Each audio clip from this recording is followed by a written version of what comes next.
Ok, rebonjour mes élèves.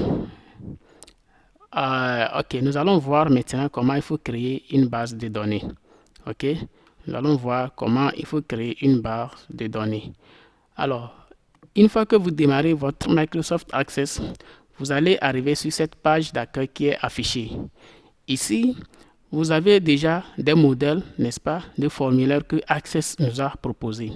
Alors, vous pouvez utiliser ces modèles-là et qu'est-ce que vous allez faire? Juste, vous allez les changer et les adapter à votre besoin, ou bien à vos besoins.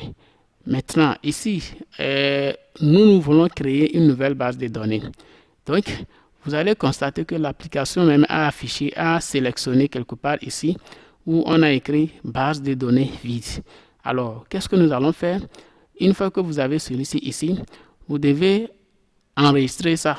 Vous devez créer une base de données et vous donner un nom à cette base de données.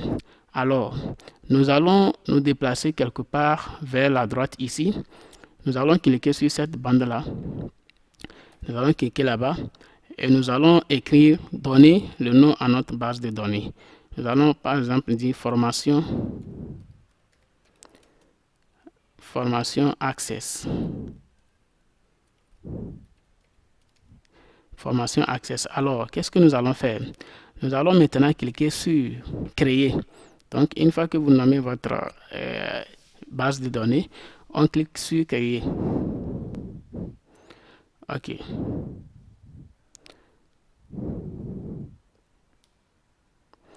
Ma machine a un peu de soucis. Ok, voilà. Et on me dit que j'ai déjà saisi un nom qui s'appelait Access. Donc, qu'est-ce que je vais faire? Je vais changer le nom. Alors là, je dirais formation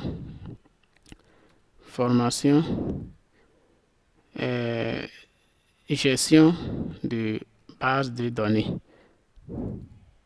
Gestion de base de données. Ok, je vais nommer mon application comme ça et je clique sur créer. Alors, ok, vous allez constater que maintenant l'application a accepté ma base de données. Ok, alors qu'est-ce que je vais faire? Ici, nous avons créé une base de données, c'est très simple. Et vous allez constater que vous avez le nom de votre application, le nom de votre base de données quelque part ici. Formation, gestion de base de données. Ok, alors il ne reste qu'à commencer par créer ce qu'on appelle les tables. Puisque nous avions dit hier, nous allons créer ce qu'on appelle les tables, nous allons créer les formulaires, nous allons créer une requête, nous allons créer les états. Ok, alors nous avons créé une base de données. Qu'est-ce que nous allons faire maintenant? Le reste maintenant, c'est de créer une barre et nous allons commencer par créer les tables. À tout à l'heure pour la création.